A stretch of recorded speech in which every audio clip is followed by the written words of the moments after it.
क्या तुम सब जानते हो कि कामसूत्र दरअसल ब्रह्मा के संविधान का वो भाग है जिसे ग्रंथ का रूप दिया गया?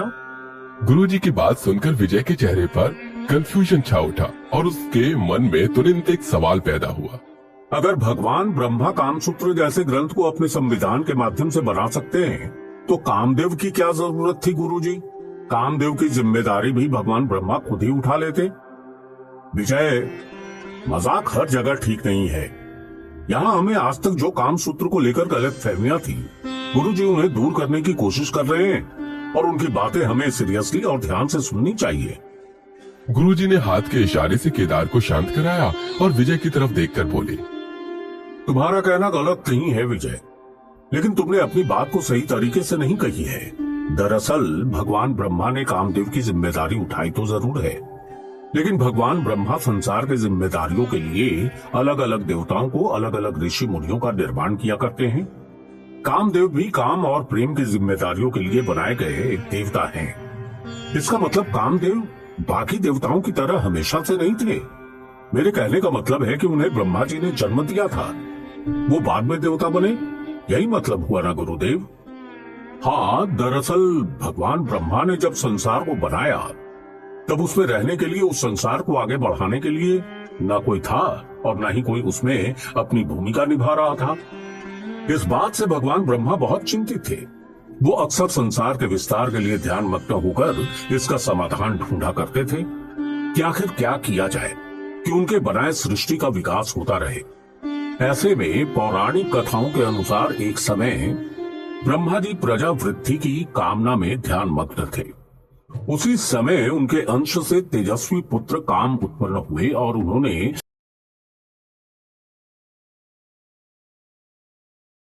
पूछा, मेरे लिए क्या आज्ञा है? तब ब्रह्मा जी बोले कि मैंने इस सृष्टि उत्पन्न करने के लिए प्रजापतियों को उत्पन्न किया था, किंतु वे सृष्टि रचना में समर्थ नहीं हुए। इसलिए मैं तुम्हें इस कार्य को करने की आज्ञा देता हूँ। संसार को आगे बढ़ाने के लिए, परस्पर प्रेम और संबंधों के लिए मैंने तुम्हें बनाया है। ये सुन कामदेव बिना कोई जवाब दिए वहां से चले गए। ब्रह्मा जी को लगा कि ये कामदेव का घमंड है और उन्होंने उनकी आज्ञा का पालन नहीं करने का साहस किया। इसलिए ब्रह्मा जी क्रोधित हुए और उन्होंने काम को श्राप दे दिया कि तुमने मेरी आज्ञा नहीं मानी। तुम्हें जिस जिम्मेदारी के लिए उत्पन्न किया गया, उस जिम्मेदारी से तुम भाग रहे हो, इसलिए तुम्हारा इस संसार में कोई कार्य नहीं है। तुम व्यर्थ हो, इसलिए तुम्हारा नाश हो जाएगा। अपने खुद के बनाए हुए अपने ही पुत्र को ब्रह्मा जी ने श्राप दे दिया। लेकिन जब कामदेव को नाश होने का श्राप मिल गया तो उन्हें खत्म हो जाना चाहिए था ना? लेकिन वो तो बहुत ज्यादा प्रसिद्ध हो गए। ऐसा क्यों? देवताओं के श्राप के पीछे भी कोई ना कोई योजना अवश्य होती थी। कामदेव को अपनी भूल का आभास हुआ। वो भयभीत हो गए और हाथ जोड़कर ब्रह्मा जी के समक्ष क्षमा मांगने लगे। साथ ही अपने लिए स्थान की भी याचना करने लगे। कामदेव की विनती से ब्रह्मा जी प्रसन्न हुए और उन्होंने कहा, मैं तुम्हें रहने के लिए 12 स्थान देता हूँ। स्त्रियों की बातें, केश राशि, जंघा, वक्ष, नाभि, जंघमूल, ओठ, कोयल की कूक, चांद की चांदनी, बारिश का मौसम, चैत्र और वैशाख महीना। ये सारी बातें कहकर ब्रह्मा जी ने कामदेव को पुष्प का धनुष और 5 बाण देकर विदा किया। ब्रह्मा जी से मिले वरदान की सहायता से कामदेव तीनों लोकों का भ्रमण करने लगे और भूत, पिशाच, गंधर्व और यक्ष सभी को काम ने अपने वश में कर लिया। ये तो बहुत रोचक कहानी है गुरुजी। काम को साधारण मनुष्य जिस नजरिए से देखता है उसमें और आप जो कथा बता रहे हैं उसमें बहुत अंतर है। लेकिन गुरुजी, जो कामदेव सभी को अपने काम से सम्मोहित कर लेते थे, तो क्या वो खुद काम वासना से दूर थे? जैसे कि कामसूत्र के लेखक ऋषि वात्सायन के बारे में आपने कहा, वो ब्रह्मचारी थे, फिर भी उन्होंने कामसूत्र लिखा। कहने का मतलब यह है कि काम के बारे में जानकारी रखना ये नहीं दर्शाता कि वो खुद भी काम वासना में लिप्त हो। तो क्या कामदेव भी काम वासना से दूर थे? उनके ऊपर काम वासना या प्रेम का कोई प्रभाव नहीं था? ऐसा बिल्कुल नहीं था। कामदेव की देवी रति से शादी हुई थी। देवी रति कामदेव के समान ही प्रेम की देवी थी और सौंदर्य की प्रतिभा थी। शादी के बाद कामदेव रथ पर सवार होकर मछली का ध्वज लगाकर अपनी पत्नी रति के साथ संसार के सभी प्राणियों को अपने वश में करने पड़े। गुरुजी ने देखा कि उनकी इस बात ने केदार को गहरी सोच में डाल दिया था। क्या बात है केदार, क्या तुम्हें कुछ समझ में नहीं आया? मुझसे दोबारा पूछ सकते हो।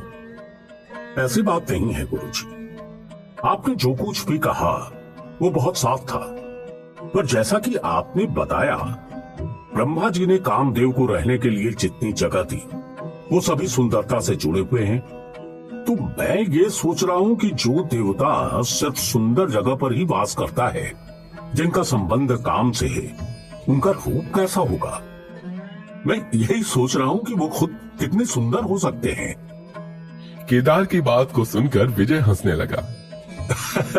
माफ करना, मैं तुम्हारा मजाक नहीं उड़ा रहा हूँ, लेकिन जिस तरीके से तुमने कामदेव के रूप के बारे में पूछा है, ऐसा लग रहा है जैसे कोई लड़की अपने सपनों के राजकुमार के बारे में कोई कल्पना कर रही हो। ऐसा नहीं है विजय, केदार का सोचना बिल्कुल सही है। मनुष्य में जितने भी सुंदर युवक या युवतियां हैं जिन्हें हम अप्सराओं से तुलना करते हैं, वास्तव में उनका रूप अप्सराओं का 1% है या उससे भी कम। तो सोचो, अप्सराएं कितनी सुंदर होंगी। अप्सराओं का रूप कामदेव की तुलना में 1% से भी कम है।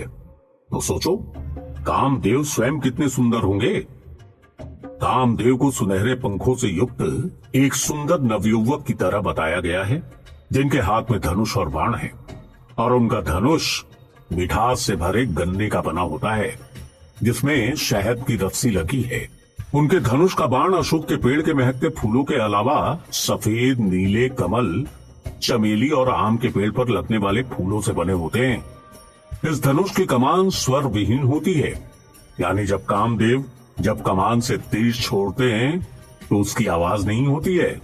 कामदेव के पास 5 प्रकार के बाण हैं: मारण, स्तंभन, जृंभन, शोषण, उन्मादन। ये तोते के रथ पर मछली के चिन्ह वाली लाल ध्वजा लगाकर घुमा करते हैं। मैं आशा करता हूं कि तुम लोगों के मन में कामदेव के प्रति अब कोई भी जिज्ञासा शेष नहीं रही होगी। गुरुजी, कामदेव एक देवता थे, उनका उद्देश्य भी बहुत महत्वपूर्ण था, लेकिन बाकी देवताओं की तरह उनका मंदिर क्यों नहीं है? जैसे हम बाकी देवी देवताओं की पूजा करते हैं, ऐसा सम्मान कामदेव को क्यों नहीं मिला? बाकी देवी देवताओं के नाम पर त्योहार है, एक दिवस है, कामदेव के लिए कोई दिवस, कोई त्योहार क्यों नहीं है? तुम में से किसने कह दिया कि कामदेव का मंदिर नहीं है या उनके पूजा का समय नहीं है, उनका कोई त्योहार नहीं है? कामदेव के मंदिर को असम में खजुराहो के नाम से जाना जाता है। वहां की मैथुन प्रतिमाएं मध्य प्रदेश के खजुराहो की याद दिलाती है। कामदेव और उनकी पत्नी रति की कथा को आज भी ये जीवंत बना रही हैं। ये मंदिर घने जंगलों के बीच में है। ऋतु वसंत पंचमी के दिन कामदेव की पूजा की जाती है। वसंत कामदेव का मित्र है, इसलिए कामदेव का धनुष फूलों का बना हुआ है। कामदेव के बाण ही नहीं, उनके क्लिंग मंत्र भी विपरीत लिंग के व्यक्ति को आकर्षित करता है। कामदेव के इस मंत्र का नित्य दिन जाप करने से न सिर्फ आपका साथी आपके प्रति शारीरिक रूप से आकर्षित होता है, बल्कि आपकी प्रशंसा करने के साथ साथ वो आपको अपनी प्राथमिकता भी बना लेगा। कहा जाता है कि प्राचीन काल में वेश्याएं और नर्तकियां भी इस मंत्र का जाप करती थीं, क्योंकि वे अपने प्रशंसकों के आकर्षण को खोना नहीं चाहती थी। ऐसा माना जाता है कि इस मंत्र का लगातार जाप करते रहने की वजह से उनका आकर्षण, सौंदर्य और कांति बरकरार रहती थी। गुरुजी, इन सभी बातों का मतलब यही हुआ ना कि कामदेव केवल वासना के देवता हैं। कामदेव की वजह से स्त्री पुरुष के बीच संबंध बनते हैं और सृष्टि आगे बढ़ती है और मानव की वृद्धि होती है। नहीं केदार, कामदेव को सिर्फ वासना के देवता की दृष्टि से नहीं देखा जा सकता। व्यक्ति के जीवन में ऐसे कई अवसर आते हैं जब उन्हें कामदेव की जरूरत पड़ती है। किसी रूठे हुए को मनाना हो या किसी को अपने नियंत्रण में लाना हो। जरूरी नहीं कि वो पति पत्नी हो या प्रेमी प्रेमिका हो या किसी वासना से घिरा हुआ हो, कोई भी हो सकता है जिसे व्यक्ति अपने काबू में लाना चाहता हो। तब कामदेव की वशीकरण जैसे उपाय की सहायता ली जा सकती है।